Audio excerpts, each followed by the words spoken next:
guys, what's going on? This is the conservative speaking, and I wanted to talk about Andrew Cuomo, aka Andrew. Oh no! So, the former disgraced governor of New York is now being charged with a misdemeanor sex crime of touching a woman inappropriately on December 7th in the governor executive mansion in Albany. You know, I find it funny that you can easily be brought down based on what someone has said about you, and clearly this was an accumulation of of several women uh, coming out and stating that the governor somehow, some way, sexually harassed them, touched them, groped them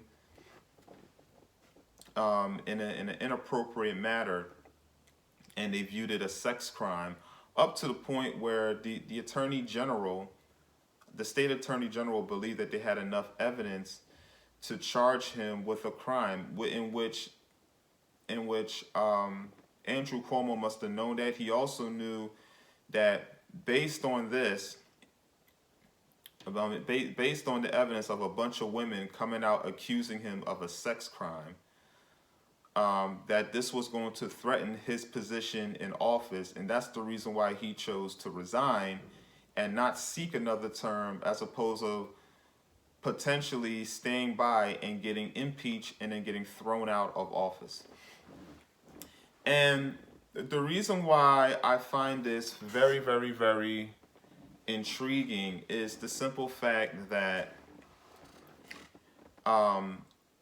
this is what they found the most egregious of Andrew Cuomo. That Andrew Cuomo winds up going down based on a bunch of allegations that a bunch of women came up with, which can easily be refuted. I mean, it can really come down to he said, she said. That's the reason why no one should just believe that something happened to someone just because they said it, because there have been several times where women have falsely accused men of sexual assault, and the man winds up losing his career, and he winds up having a stained reputation. It's something that he has to live through the public, through the court of public opinion, in which he has to defend himself every single day as of why he shouldn't be viewed as a sexual predator. And then it turns out that the woman was lying the whole time. So no one should believe a woman just because she said she was sexually assaulted, because women view sexual assault in so many different ways, and neither one of them have to do with sexual intercourse. But I find it funny that Cuomo goes down for that, and he doesn't go down for causing nearly 15,000 nursing home deaths by signing an executive order forcing nursing homes to take in COVID positive patients back into the facility, whether they've been whether they were original residents that were transferred to the hospital, and then he signs an executive order forcing them to bring them back in. And I mean, and then along with taking in any other patients, or residents that tested positive for COVID. I find that amazing that he was signing an executive order forcing nursing homes to bring in these people that tested positive for COVID, to readmit them back into a vulnerable facility where the majority of the people that are there are of the geriatric population, who are very vulnerable to diseases, especially COVID. And not only that, but he also signed an order to ensure that they will not get tested prior to being admitted to the facilities. All right? That, for some reason, was swept under the rug when the Department of Justice decided not to pursue criminal charges against them, but yet they're going to charge, but yet the state attorney general decides to decided to go forward with charging him with allegations of sexual abuse or sexual harassment. That really is the most egregious of them all. I mean, really, it's a double slap in the face, considering that not only is he ousted out of office based on accusations, but that this was a man that committed real egregious crimes that involved the death of vulnerable loved ones in a nursing facility in which those nursing home residents that died due to COVID had to die alone. They couldn't be near their families. Family members could not be by, and they practically had to die alone. And this was the man that was responsible for that. And rather than going to jail, rather than be criminally charged for that, he's going to be criminally charged because he's a man and a bunch of women claim that he sexually abused them by touching and groping them, and he winds up getting charged for that. Amazing. So this is not proof that men are being under attack based on this. I don't know what is. I mean, obviously this sounds more like a Me Too type movement. However, I don't want to just render judgment without this man going through due process first. But honestly, to speak on that matter of him being accused of sexual assault, to me is just it's irrelevant, considering the fact that this man was responsible for a mass murder. Really, I mean, he was responsible for tens and thousands of vulnerable residents who died and didn't have to die. That I think is more egregious. And what's even worse is the fact that he was able to make money he was able to make money from the whole pandemic that he wound up mismanaging miserably. And yet this guy gets away with writing a book about it and making a little over $5 million over it, and nobody is going after him, nor the money that he made for him being responsible for causing over 15,000 nursing home deaths. By the way, initially, when he reported the nursing home deaths number, he reported a little over 8,000 nursing home deaths.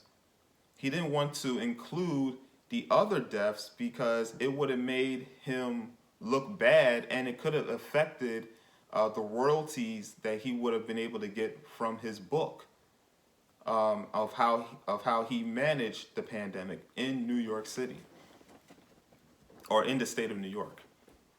Amazing stuff. It is so amazing that you can go down based on accusations as opposed to going down for actual actions. But this is the world that we live in. It is a politically correct world. However, I will always stand to be politically incorrect because I stand for what's right and not what other people feel is right.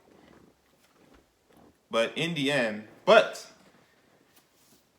before I go, I want to be able to. What I really wanted to say is, I don't think I've ever recalled a politician's fall from grace so quickly that I witnessed from Andrew Cuomo. And there were a lot of people a year ago that literally cheered and praised this man. I mean, they were gawking at this man for whatever reasons, I have no idea. But I think mainly they were gawking because he made himself look as if he was a governor and that he was actually doing something for the citizens in that state.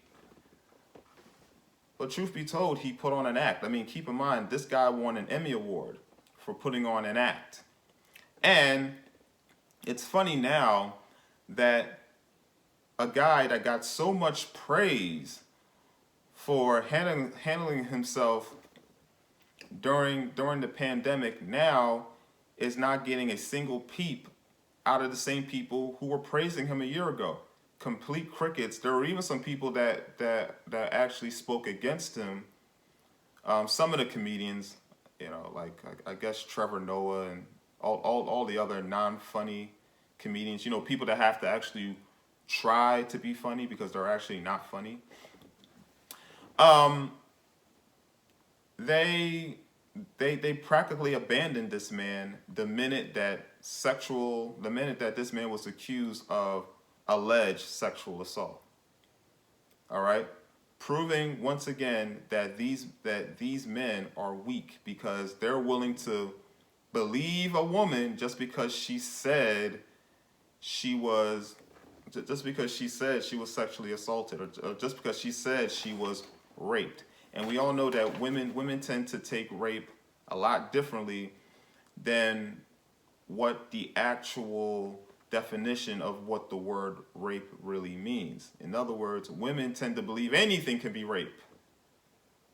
I mean, including undressing her with your eyes. Oh yes, well, women will use that type of excuse. Amazing. A bunch of weak, pathetic people that are willing to just believe a woman just because she said it. But here are a list of idiots who supported Andrew Cuomo a year ago and claimed that he was a hero, and now he seems to be a zero in their eyes. But here are the list of idiots who supported Andrew Cuomo during the scandemic. Spike Lee, Robert De Niro, Rosie Perez, Ben Stiller, Chris Cuomo, go figure, right? Whoopi Goldberg, Billy Joel, Chelsea Handler, and funny, and I mentioned Chelsea Handler, this was the same woman that was willing to sleep with Andrew Cuomo or state that Andrew Cuomo was her boyfriend or something of that matter. I believe she said that she was willing to sleep with Andrew Cuomo. This is a washed up, ragdoll looking white woman whose comedy doesn't fit the curve, so she's willing to do anything, just like Lizzo, to garner attention, because let's face it, she can't get it through her face, so she has to get it through her antics. Amazing. What a slut. Every woman from The View, which are a bunch of feminists. Charlemagne the God from The Breakfast Club. Beta. Gayle King, Lester Holt, Trevor Noah, who claimed he was a Cuomo-sexual. Let that marinate for a minute. MSDNC, and I mean all the anchors from MSDNC. Jimmy Kimmel, Stephen Colbert, Sunny Huston, another feminist, Seth Meyers, Leonardo DiCaprio, Jada Pinkett Smith, the same woman that's making Will Smith look like a beta. What a mess. Howard Stern, go figure, huge beta male. Robin Quivers, Joe Rogan, and yes, I have to say Joe Rogan. I respect this commentary. I also respect his stance on the vaccine mandates and all of that. But hey, he was in line. He's the one that praised Andrew Cuomo for nothing. Rachel Maddow, the man-looking woman. You notice that a lot of feminists tend to look like the very person that they hate. That's her. Carl Bernstein and Billy Crystal. So these are a list of idiots who supported Andrew. Oh no! And now they will forever pay for it, because this video will always be in the archive of the list of idiots who supported Andrew. Oh no! Boy, they all have egg on their face. I wonder next time. I wonder if they could turn back the hands of time, that they wouldn't rush to supporting this man. Because truth be told, what did he do other than hold a bunch of press conferences making you believe that he did something? Keep in mind, he did win an Emmy. Amazing. But let me know what you guys think. Leave a comment in the comment section after you subscribe to my channel. Click the like button if you like the video, and I know you do. Share the channel. Share the video and subscribe. Subscribe to my channel, as I will be providing content normally, I believe about every week. I'm also going to be going live every Sunday at 7 p.m. Check that out, and you guys will be well informed, and you might even be entertained. And with that being said, this is The Conservative signing out. Have a blessed day. And remember, be an alpha male, not a beta.